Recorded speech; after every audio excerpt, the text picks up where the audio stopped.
अमोघ शक्ति देखने वाले सभी दर्शकों को पंडित अखिलेश जी का नमन। मित्रों,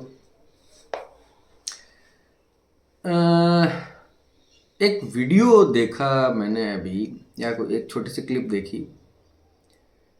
एक चश्मे वाले भैया हैं जो सफ़ेद टीका लगाते हैं और सनातन धर्म पे, हमारी संस्कृति पे, देवी देवताओं पे बहुत काफ़ी सारी बातें करते हैं। यूट्यूब पे बड़े बड़े इंटरव्यूज़ भी उनके हो चुके हैं। नाम लेना ठीक नहीं है, आप समझ गए होंगे।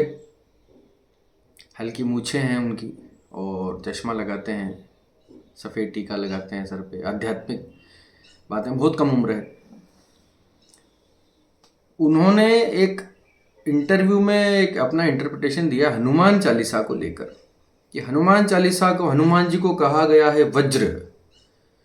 तो उनका ये कहना है कि रोज़ाना हनुमान चालीसा का पाठ नहीं करना चाहिए, नहीं तो आपका शरीर, आपका जो है, आपके अंदर वज्र के समान जो है गुण आने लग जाएंगे। आप कठोर हो जाएंगे, आप सख्त हो जाएंगे। कभी कभी मुझे लगता है कि ये वास्तव में सनातन धर्म के लिए ही ये लोग काम कर रहे हैं कि इनका कुछ एजेंडा वगैरह है। एक और हैं इस्कॉन वाले प्रभु जी, जिनको अभी बैन कर दिया गया अभी, है ना। उन्होंने स्वामी विवेकानंद पे और भगवान श्री राम कृष्ण परमहंस पर टिप्पणियाँ की, तो काफ़ी बवाल मचा। उस पर भी थोड़ी सी बात करेंगे। ये मेरे व्यक्तिगत विचार हैं, मैंने अपने अनुभव से जितना समझा है उसी आधार पर बात करूंगा। लेकिन मेरे अंदर एक आवेश का भाव तो है, इससे इनकार मैं नहीं करूंगा। वो भैया बोलते हैं कि हनुमान चालीसा का पाठ करने से जो है आपके इमोशन मर जाएंगे, आपके अंदर एक कठोरता का भाव आने लग जाएगा, आप समाज में रिलेट करने में जो है असमर्थ हो जाएंगे। इस प्रकार का कुछ उनका इंटरप्रिटेशन था ओवरऑल।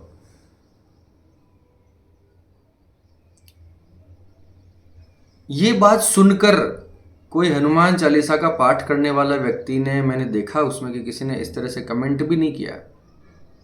हनुमान चालीसा का पाठ लगभग हर हिंदू करता है अपने घर में, इसका मतलब सारे हिंदू तो कठोर हो गए, उनके तो इमोशन मर गए। बचपन से करते आ रहे हैं, कोई आज से नहीं। लगभग हिंदुओं में हनुमान चालीसा ही सबसे ज़्यादा जो है कॉमन पाठ है, जो लगभग हर हिंदू करता है अपने घर में और बरसों से कर रहा है। तो इमोशन मर गए, फिर उसको तो दया भाव उसके अंदर तो कुछ है नहीं, वज्र के समान हो गए होंगे सब। ये लोग जो हैं, मुझे ऐसा लगता है कि ये इस साइबर एज के अंदर, इस साइबर ज़माने में, साइबर युग के अंदर, क्योंकि सबको पता है अभी आध्यात्मिकता और हिंदुइज्म और स्पिरिचुअलिटी, सनातन धर्म और मिथ एंड फैक्ट के बीच में जो चीज़ें झूलती हैं हमारे धर्म के अंदर, मिस इंटरप्रिटेशंस हैं, मिसकंसेप्शंस हैं, या ऐसा उसके अंदर डीपली जाने की जो चीज़ें हैं, उसका अभी बड़ा क्रेज चल रहा है ना। तो उसको आधार बनाकर उसके बारे में कोई कुछ भी बोलते जा रहा है। पता नहीं कहां से इफेक्ट उनके दिमाग में आ गया। अरे भैया, स्पिरिचुअल व्यक्ति हो, ध्यान को महत्व देते हो, स्वर नाड़ी, स्वर योग की आप प्रैक्टिस की बातें करते हो। मुझे ऐसा लगता है पर्सनली, देखो किसी को ऑफेंड होने की आवश्यकता नहीं है, मैं तो अपने ज्ञान से बात करता हूँ, ठोक के करता हूँ। मुझे पर्सनली ये फील होता है, और सबको हो जाता है कहीं ना कहीं, कोई ऐसा नहीं कि मैं कोई अंदर से अलग से अंतर्यामी बाबा हूँ, ऐसा नहीं, लेकिन फील हो जाता है, समझ में आता है कि किसमें कितना दम है। तो मुझे ऐसा लगता है कि बहुत कम उम्र में उन्होंने जो है ऐसी चीज़ें या ऐसा ज्ञान प्राप्त कर लिया। ज्ञान तो कोई प्राप्त क्या ही करेगा, लेकिन उनको कुछ ऐसी चीज़ें उन्होंने सीख ली या किसी ने उनको बता दी कि अब उनको जो है अपने नए नए इंटरप्रिटेशन करने में मज़ा आ रहा है, लोग ले रहे हैं। क्योंकि लोगों को तो नया कुछ चाहिए, अतरंगी, जो भी कोई कुछ अतरंगी बोल दे धर्म के बारे में, उसका चल पड़ता है उसका। हनुमान चालीसा पढ़ने से आपके इमोशन मर जाएंगे, ये तो बड़ी फिजूल बात है। मेरी समझ से बाहर हो गई ये बात तो। अरे मूर्ख, हनुमान चालीसा पढ़ने वाले व्यक्ति के अंदर धर्म, सत्य, विनम्रता, विवेक, आदर, दया, सेवा, भक्ति, प्रेम, ये गुण आएंगे कि उसके इमोशन मर जाएंगे। ये कहाँ का इंटरप्रिटेशन है? और चलो ठीक है ना, हमारी सुनो ना तुम्हारी सुनो, करके देखो। जो कर रहे हैं अभी तक वो क्या है, इमोशनलेस व्यक्ति हो गए सारे, समाज से कट गए सारे। अगर ऐसा होता तो हर हिंदू जो है हनुमान चालीसा का पाठ करता है, तो हर हिंदू मार क्यों खाता है?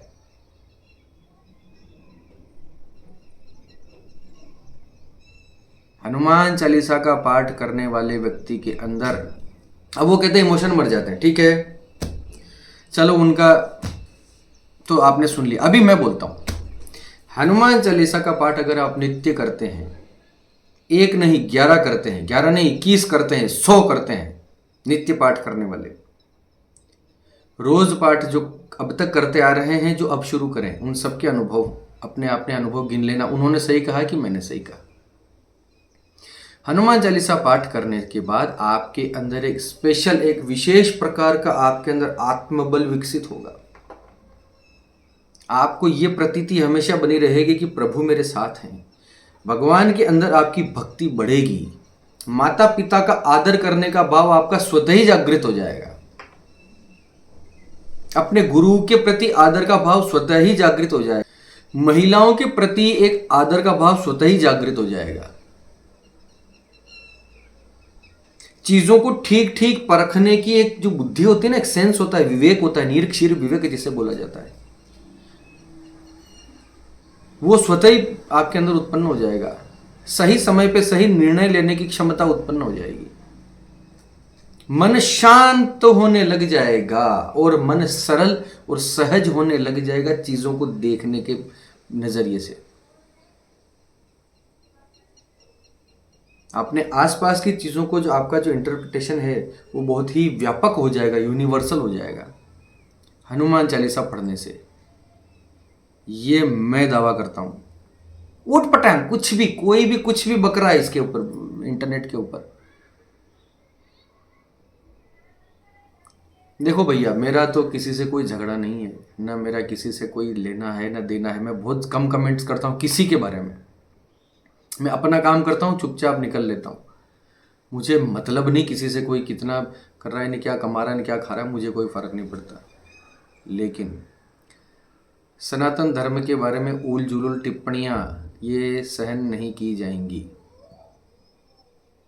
आप महाज्ञानी हैं, आप महाविद्वान हैं, महापंडित हैं कि क्या है कि कुछ हैं, आपको किसने सिखाया है, क्या ये बातें कहाँ से आई है दिमाग में, ये कहाँ से ज्ञान चक्षु खुले तुम्हारे? मेरी समझ से तो बाहर है। कम से कम ऐसे लोगों को बढ़ावा देने की प्रवृत्ति जो है वो हिंदुओं को बंद कर देनी चाहिए। सबसे बड़ा प्रॉब्लम तो हम लोगों का, हिंदुओं का। हमें पता ही नहीं है, हमें पता ही नहीं है हमारे ग्रंथों में क्या लिखा है। हमें पता ही नहीं है कि ध्यान करने से वास्तविकता में क्या होता है। अरे तुम चैनल देखते हो कि ध्यान करो, ध्यान करने, हाँ सुन सुन के देख देख के खुश हैं यूट्यूब पे। अरे करो ना, ध्यान करने की चीज है। पूजा पाठ जप तपस्या ये करने की चीज है, करो। चैनल देख देख के खुश होते हो, उसकी बातें सुन सुन के खुश होते हो। हनुमान जी ने ये कहा, हनुमान जी ने वो कहा। शास्त्र जो बात बोलते हैं, गुरु जो बोलते हैं, उस और अपना अनुभव जो होता है, उस तीन के अलावा चौथा सब झूठ है। तो ये तो मैं कंफर्म बोल सकता हूं कि इस आदमी ने अनुभव तो नहीं किया खुद। हनुमान चालीसा का पाठ की इस प्रकार से अनुभूति नहीं की इन्होंने कि जिस तरह से बातें रख रहे हैं। यानी हनुमान जी की कृपा तो इनके ऊपर नहीं है, ये बात पक्का है। शास्त्र में कहीं लिखी हुई है नहीं बात ऐसा। शास्त्र तो कहते हैं हनुमान चालीसा का पाठ रोज करना चाहिए, सिद्ध पाठ है। जो 7 बार पाठ कर कोई छूटा ही बंदी मास को होई। पाठ के ही अंत में लिखा है ना, 100 पाठ करने वाले को सिद्धि प्राप्त होती है। ऐसा भगवान शंकर और पार्वती इसके साक्षी हैं। आप तो रोज पाठ करने के लिए मना कर रहे हैं। वो तुलसीदास जी कह रहे हैं 100 पाठ करो लगातार बैठ के, सिद्धि मिलेगी। फिर तीसरा पॉइंट है इनके गुरुओं ने। अभी इनके गुरुओं ने इनको क्या सिखाया, कौन गुरु? हालांकि मुझे डाउट है इनके गुरु कौन है। मुझे फील होता है कि इनके गुरु कौन है, ये किसके फॉलोअर है। सब गुरुओं का मैं सम्मान करता हूँ। समस्त जितने भी हिंदू धर्म के लिए खड़े हैं, हमारे देवी देवताओं की जो बातें करते हैं, उन सबके प्रति मेरे मन में सम्मान है, आदर का भाव है। इसलिए मैं कभी भी किसी भी बात पर इस प्रकार की टिप्पणियां नहीं करता, इनसे बचने का प्रयास करता हूँ। लेकिन हमारे देवी देवताओं के ऊपर जो भी व्यक्ति हमारे सनातन धर्म के अंदर पूजा पाठ को रोकने की बात करेगा, मूर्ति पूजा से हट के कोई बात करेगा, ऊट पटांग कोई लॉजिक्स लेके आएगा, देवी देवताओं का निषेध करेगा, ये मत करो इससे ये हो जाएगा, वो मैं कहता हूँ सब करो। हाँ, थोड़ा तरीका सीख लो, लेकिन जो शास्त्र सम्मत है उस प्रकार से सब करो। कोई कहता है घर में शिवलिंग नहीं रखना चाहिए, पता नहीं किस बाबा ने ये बोल दिया, समझ के बाहर हो गई बात। पता नहीं किस पाखंडी ने ये बात आके मार्केट में फैलेगी, शिवलिंग घर में नहीं रखना चाहिए। घर में शिवलिंग नहीं रखोगे तो क्या शमशान की हड्डी रखोगे? क्या रखोगे? शिव सबसे बड़े गृहस्थ माने गए हैं। अब गृहस्थी में शिव नहीं होंगे तो कौन होंगे? घर में शिवलिंग रखिए, हनुमान जी रखिए, देवी जो रखना है रखिए, उनकी पूजा कीजिए रोज और जम के पूजा पाठ कीजिए। आपकी गृहस्थी पे कोई फर्क नहीं पड़ सकता, आपके घर में कोई क्लेश नहीं हो सकता, आपके अंदर कोई इमोशन नहीं मर सकते। ठोक के बोलता हूं, अनुभव के आधार पर।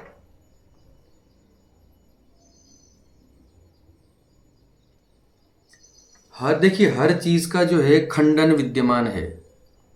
हमारे शास्त्र में तो ये भी लिखा है कि अंगूठे प्रमाण से बड़ी मूर्ति नहीं होनी चाहिए, है ना। अंगूठे से बड़ी घर के अंदर मूर्ति ना रखें पूजा स्थल पे। उससे पता नहीं क्या क्या होता है, ये होता है वो होता है, सब कुछ होता है। फिर कोई कहता है हनुमान जी की मूर्ति नहीं रखनी चाहिए। हमारे घर में हनुमान जी की मूर्ति है और इतनी बड़ी मूर्ति, इतनी बड़ी, और वर्षों से हम पूजा कर रहे हैं।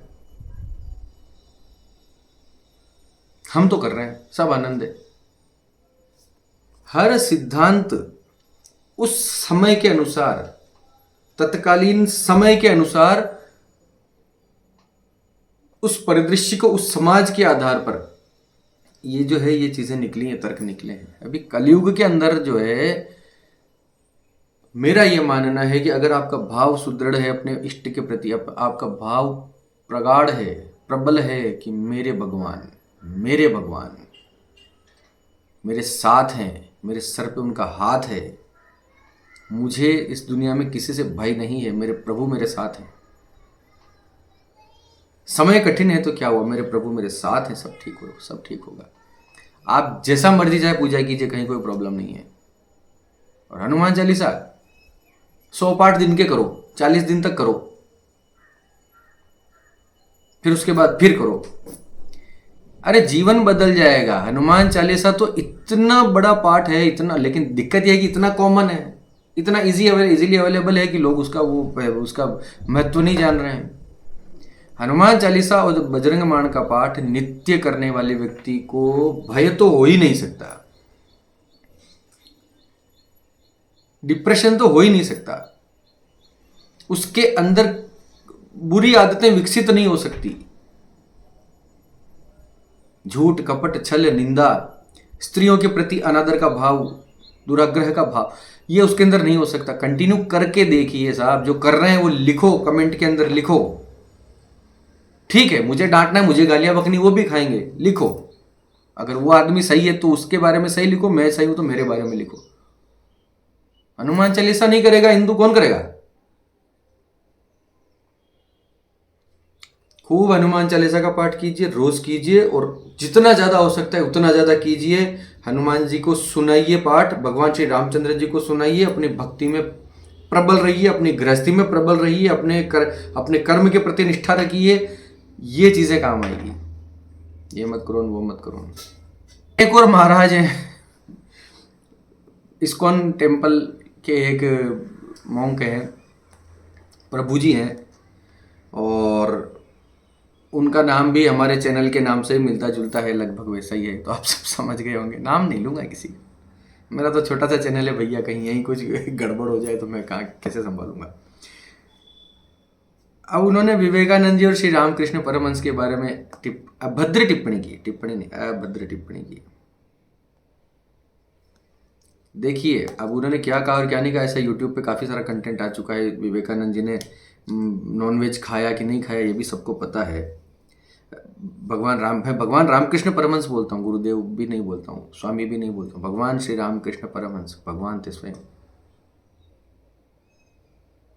जिनके साथ काली बात करती थी, माँ काली जिनके साथ बातें करती थी, जो काली जिनको अपना पुत्र मानती थी, उसके उनके बारे में ऐसी टिप्पणियाँ हैं जो तो मौत तो पर इस प्रकार से उनका उनका तुमने जो है अनादर अभद्र व्यवहार हंसी मजाक किया।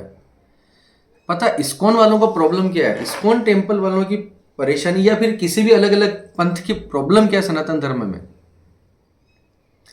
ये सिर्फ स्वयं को और स्वयं के पंथ को ही सर्वश्रेष्ठ मानते हैं। ये वही युग की शुरुआत है जो तुलसीदास जी के ज़माने में थी, जब शैव अपने आप को बड़ा समझते थे और वैष्णव अपने आप को बड़ा समझते थे। तब तुलसीदास जी ने श्री रामचरितमानस का जो है रचना की कि दोनों एक हो जाएं।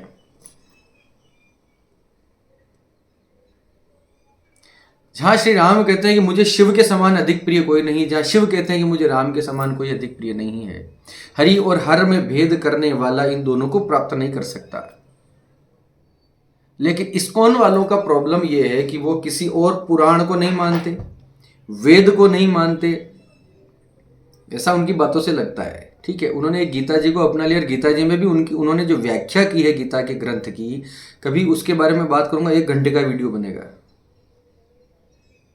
उन्होंने अपने ही इंटरप्रिटेशन दे रखे हैं, अपना ही कुछ उन्होंने जो है अपना ही कुछ रायता फैला रखा है उसमें। एक अच्छी बात है कि उन्होंने धर्म का प्रचार किया, विदेशों तक किया, बहुत अच्छी बात है, मुझे कहीं कोई दिक्कत नहीं। लेकिन आप कहते हैं कि शिव कोई नहीं, आप हनुमान जी के बारे में आप हास्यास्पद बातें करेंगे अपने इंटरव्यूज में, और एक छिछोरे की तरह, मस्करे की तरह। वो जो प्रभु जी हैं जिनको अभी बैन किया गया, वो एक मस्खरे महाराज हैं और कुछ नहीं है, मैंने देख लिया। और अकल के अंधे हैं, क्यों? क्योंकि इनका प्रॉब्लम क्या है इस्कॉन वालों को, इनके गुरुजी इनको ब्रेन वॉश करके इनको जो बता देते हैं ना, उस लीक से ये थोड़ा सा इधर से उधर भी नहीं हो सकते, ये थोड़ा सा भी एक यूनिवर्सल एक व्यापक बुद्धि रख के जो है ये चीजों को देख ही नहीं पा रहे हैं। कृष्ण ही सब कुछ, बिल्कुल ठीक है, हम मानते हैं कृष्ण ही सर्वेश्वर है, सर्वत्र सर्वव्यापी परमात्मा है, परमपिता परमात्मा है, जो एक ब्रह्म है वो कृष्ण है, ठीक है, मैं मानता हूं, ठीक है। लेकिन मैं ये भी मानता हूं कि कृष्ण में और शिव में कोई अंतर नहीं है। आप इस बात को समझिए। हमारे पुराण जो है, वेदों में जो है एक ईश्वरवाद है, एक ईश्वर है, बाकी देवता है अलग अलग, ठीक है। पुराणों में जो है वेदव्यास जी ने अलग अलग पुराणों की रचना की, तो हर एक देवी देवता की जो है पर्टिकुलर एक पुराण बनाया, उसमें उसी देवता को सर्वश्रेष्ठ बताया। शिव पुराण पढ़ेंगे तो उसमें शिव सर्वत्र सर्वव्यापी सर्वसम जो है परमात्मा परमपिता परमेश्वर बताए गए हैं। विष्णु पुराण में जाएंगे तो भगवान विष्णु सबसे बड़े बताए गए। श्रीमद् भागवत पुराण में जाएंगे तो कृष्ण को सबसे बड़ा बताया गया है। लेकिन उसके अंदर जो है अद्वैत की ही भावना, एक ही ईश्वर जो है। अब कैसे मैं बताता हूँ, देखिए ईश्वर के जो है ना, ईश्वर परम पिता परमात्मा की, थोड़ा वीडियो लंबा तो नहीं हो रहा है भैया, तो ठीक है, वो अच्छा लग रहा हो तो कंटिन्यू करें। तो मेरा निवेदन आपसे ये है कि रोज हनुमान चालीसा पढ़ना है, सुबह शाम पढ़ना है, 11-11 पढ़ना है, 21-21 पढ़ना है, 100-100 पढ़ना है। हनुमान जी के सामने बैठ के पूरे भक्ति भाव से, सात्विक भाव से, जितने रिचुअल्स होते हैं हनुमान जी की मूर्ति को आप प्रसाद चढ़ाइए, उनको बिल्कुल बिल्कुल पुरुष मान के, उनको साक्षात पुरुष मान के उनको आप पूजा कीजिए, उनके पाठ कीजिए, जैसा आप उनके अनुकंपा के लिए कर सकते हैं कीजिए, साधना कीजिए, कहीं कोई प्रॉब्लम नहीं है, ठीक है। चलिए, तो इतना सा मेरा निवेदन था। और ऐसे ऐसे नए नए कलाकारों से बचने का प्रयास कीजिए। कोई कुछ भी बक दे तो कम से कम उसकी सत्यता जांचने के लिए किसी गुरु की शरण में जाइए। गुरु नहीं तो बड़े बड़े जो हमारे महागुरु हैं, गुरुदेव श्री रामभद्राचार्य जी महाराज, इधर पुरी के शंकराचार्य है ना, ऐसे बहुत सारे बड़े बड़े गुरु बता रहा हूँ मैं, उनकी शरण में जाइए, उनके कंटेंट को टटोलने की कोशिश कीजिए, आपको सत्य पता लगेगा सनातन धर्म के बारे में, ठीक है। तो ये सब जो है ना, ये हनुमान जी को मत पूजो और शिवलिंग घर में मत रखो और ये नहीं हो जाएगा वो हो जाएगा, ये पाखंडियों से दूर भाग जाओ। साधना करो, खूब जम के तपस्या करो, जम के गृहस्थी का पालन करो, जम के अपने कर्म का पालन करो। प्रभु परमात्मा आपकी रक्षा करेगा। चलिए, इसी के साथ आप सबके मंगल की कामना करता हुआ मैं पंडित अखिलेश आप सबसे विदा लेता हूँ। धन्यवाद। सर्वे भवन्तु सुखिनः।